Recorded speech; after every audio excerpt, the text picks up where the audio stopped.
Hi dears, എല്ലാവർക്കും സുഖമാണല്ലോ. ഇന്നത്തെ എൻ്റെ റെസിപ്പി പുഴുങ്ങിയ കോഴിമുട്ട വെച്ചിട്ടുള്ള ഒരു അടിപൊളി സ്നാക്കാണ്. വെറും 10 മിനിറ്റ് കൊണ്ട് തന്നെ നമുക്കിത് ഉണ്ടാക്കിയെടുക്കാൻ പറ്റും. അപ്പോൾ നമ്മൾക്ക് എങ്ങനെ ഉണ്ടാക്കുന്നത് നോക്കിയാലോ. അതിനായിട്ട് ഒരു 3 പുഴുങ്ങിയ കോഴിമുട്ട, ഒരു വലിയ സവാള എടുത്തിട്ടുണ്ട്. ഇനി നമ്മൾക്ക് ആ കോഴിമുട്ട തോലെല്ലാം കളഞ്ഞ് വൃത്തിയാക്കി ഇതേപോലെ ഒന്ന് കട്ട് ചെയ്തെടുക്കുക. നല്ലതുപോലെ ചോപ്പ് ചെയ്തെടുക്കണം. അപ്പോൾ ഈ ഇഫ്താറായിട്ട് നമുക്ക് അടിപൊളിയായിട്ട് പെട്ടെന്ന് തന്നെ ഉണ്ടാക്കാൻ പറ്റിയ നല്ലൊരു സ്നാക്കാണ്. എല്ലാവരും ഇഷ്ടപ്പെടും, കുട്ടികൾക്കെല്ലാം നല്ലപോലെ ഇഷ്ടപ്പെടും. അപ്പോൾ ഇതേപോലെ ഞാനത് 3 കോഴിമുട്ടയും ചോപ്പ് ചെയ്ത് ഒരു ബൗളിലേക്ക് മാറ്റിയിട്ടുണ്ട്. ഇനി അതിലേക്ക് ഇതാ സവാള ഇതേപോലെ നൈസാക്കി കട്ട് ചെയ്യുക, ഒരല്പം നീളത്തിലും കനം കുറച്ചും. പിന്നെ ഒരു പച്ചമുളക് കട്ട് ചെയ്തതും, പിന്നെ ഒരു 8 വെള്ളുള്ളി പൊടിയായി കട്ട് ചെയ്തത്. ഇനി അതിലേക്ക് വേണ്ടത് ഒരു 100 ഗ്രാം കടലമാവാണ്. പിന്നെ അതിലേക്ക് വേണ്ടത് 4/1 അരിപ്പൊടി, അതുകൂടി ചേർത്തു. ഒരല്പം മഞ്ഞൾപ്പൊടി ചേർത്തു. ഒരു 3/4 സ്പൂൺ മുളക് പൊടി എരിവിന് വേണ്ടി ചേർത്തു. ഒരു 1/4 സ്പൂൺ ഗരം മസാല, പാകത്തിന് ഉപ്പും ചേർത്ത്, കുറച്ച് മല്ലിയില കട്ട് ചെയ്ത് പൊടിയായി കട്ട് ചെയ്തും ചേർത്ത് നല്ലതുപോലെ അതൊന്ന് കുഴച്ചെടുക്കണം. അപ്പോൾ നമ്മൾ വെള്ളമൊന്നും ഇപ്പോൾ തീരെ ചേർക്കേണ്ട ആവശ്യമില്ല.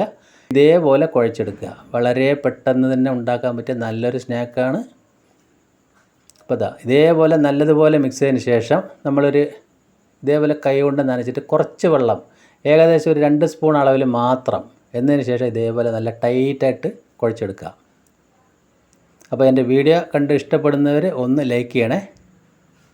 പിന്നെ ആദ്യമായിട്ട് കാണുന്നവരാണെങ്കിൽ ഒന്ന് സബ്സ്ക്രൈബ് ചെയ്യുക. ഇതേ പരുവത്തിലാണ് നമ്മൾക്ക് കിട്ടിയിരിക്കുന്നത്. ഇതേപോലെ തന്നെ കിട്ടണം.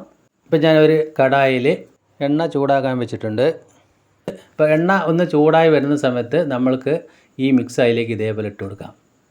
വളരെ ചെറിയ പീസായിട്ട് വേണം നമ്മൾ ഇട്ട് കൊടുക്കാനായിട്ട്. ഒരുപാട് വലിയ പീസാക്കി എടുക്കരുത്.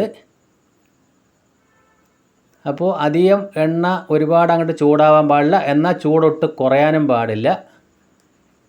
അപ്പോൾ ഞാനൊരു 6-7 പീസ് ഇപ്പോൾ അതിലേക്ക് ഇട്ട് കൊടുത്തിട്ടുണ്ട്. അടിഭാഗം ഒന്ന് ശരിക്കൊന്ന് മുരിഞ്ഞ് സെറ്റായി വരുന്ന സമയത്ത് മാത്രം ഒന്ന് തിരിച്ചിട്ട് കൊടുക്കുക. അപ്പോൾ നമ്മൾ അടിപൊളി ഇഫ്താർ സ്നാക്ക് ഇവിടെ റെഡി ആയിക്കൊണ്ടിരിക്കുന്നുണ്ട്. ഒന്നുകൂടി നമ്മൾക്ക് വന്ന് തിരിച്ചു മറിച്ചിട്ടതിന് ശേഷം കോരാവുന്നതാണ്. വളരെ പെട്ടെന്ന് തന്നെ നമുക്ക് റെഡിയാക്കി എടുക്കാനും പറ്റും. അപ്പോൾ ഞാനിതാ കോരി മാറ്റി പ്ലേറ്റിലേക്ക് മാറ്റി കൊടുത്തു. അപ്പോൾ അടിപൊളിയായില്ലേ സ്നാക്ക്. ഞാൻ അതൊന്ന് പൊട്ടിച്ച് കാണിച്ചു തരാം. അപ്പോൾ ഇതേപോലെ ചെയ്യാത്തവർ എന്തായാലും ഒന്ന് ചെയ്ത് നോക്കണേ.